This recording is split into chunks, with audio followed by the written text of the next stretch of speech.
ఎన్టీఆర్ నటించిన latest movie Devara ఇటీవలే భారీ అంచనాల నడుమ విడుదలై బాక్సాఫీస్ వద్ద ఎలాంటి వసూళ్ల సునామీ సృష్టిస్తుందో, ముందుకు దూసుకుపోతుందో మనమంతా చూస్తూనే ఉన్నాం.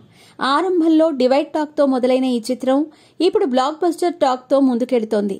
మొదటి రోజు ఓపెనింగ్స్ లో 150 కోట్ల రూపాయలకు పైగా గ్రాస్ వసూళ్లను రాబట్టి సంచలనం సృష్టించిన ఈ చిత్రం వీకెండ్ లో కూడా అదే తరహా జోరుని కొనసాగించి 250 కోట్ల రూపాయల గ్రాస్ వసూళ్లను రాబట్టింది.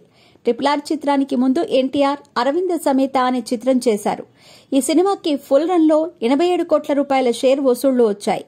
కానీ దేవరా చిత్రానికి మొదటి రోజే 90 కోట్ల రూపాయలకు పైగా షేర్ వసూళ్లు వచ్చాయంటేనే అర్థం చేసుకోవచ్చు ఈ చిత్రం ఎలాంటి వసూళ్ల సునామీని సృష్టించింది అనేది. ఇంతటి ఘన విజయం అందుకున్న తర్వాత విజయోత్సవ సభ లేకుంటే అభిమానులు ఎందుకు ఊరుకుంటారు? అసలు భారీ లెవెల్లో ప్లాన్ చేసిన ప్రీ రిలీజ్ ఈవెంట్ సెక్యూరిటీ సమస్యల కారణంగా రద్దు చేయాల్సి వచ్చింది. ఈ విషయంపై అభిమానులు మూవీ టీంపై చాలా ఫైర్ మీదున్నారు.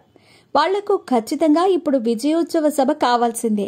అందుకే మేకర్స్ ఈ ఈవెంట్ ని గ్రాండ్ గా కని విని ఎరుగని రేంజ్ లో ప్లాన్ చేసేందుకు సన్నాహాలు చేస్తున్నారు. అక్టోబర్ 2వ తేదీన రామోజీ ఫిల్మ్ సిటీలో ఈ ఈవెంట్ ని వేలాది మంది అభిమానుల సమక్షంలో జరపబోతున్నారట. ఈ ఈవెంట్ కి ఆంధ్రప్రదేశ్ ముఖ్యమంత్రి చంద్రబాబు నాయుడు, నందమూరి బాలకృష్ణ హాజరు కాబోతున్నారని టాక్. దీనిపై పూర్తి స్థాయి క్లారిటీ రావాల్సి ఉంది. ఎన్టీఆర్, చంద్రబాబు, బాలయ్య ఇలా ఈ ముగ్గురు కలిసి ఒకే వేదిక మీద కనిపించింది 2009 ఎన్నికల సమయంలోనే. మళ్లీ ఇన్నాళ్లకు ఈ కాంబినేషన్ అభిమానుల మధ్యలోకి రాబోతోంది అనే టాక్ నడుస్తోంది. దీనికి స్పష్టమైన క్లారిటీ మూవీ టీం ఇవ్వాల్సి ఉంది.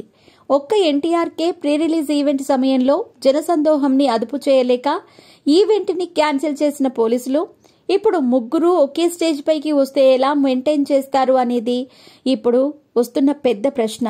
ఈ ఈవెంట్లో ఎన్టీఆర్ మాట్లాడే మాటల కోసం అభిమానులు ఎంతో ఆతృతతో ఎదురుచూస్తున్నారు. ఆయన తన సినిమాకి సంబంధించి అభిమానుల సమక్షంలో మాట్లాడింది RRR సమయంలోనే. మళ్లీ ఆ అవకాశం రాలేదు. అలాగే ఈ ఈవెంట్లో ఎలాంటి అవాంఛనీయ సంఘటనలు చోటు చేసుకోకుండా మేకర్స్ పటిష్టమైన ఏర్పాట్లు చేసినట్టు తెలుస్తోంది. మరి ఈ ఈవెంట్ పై అధికారిక ప్రకటన వచ్చే అవకాశం ఉంది.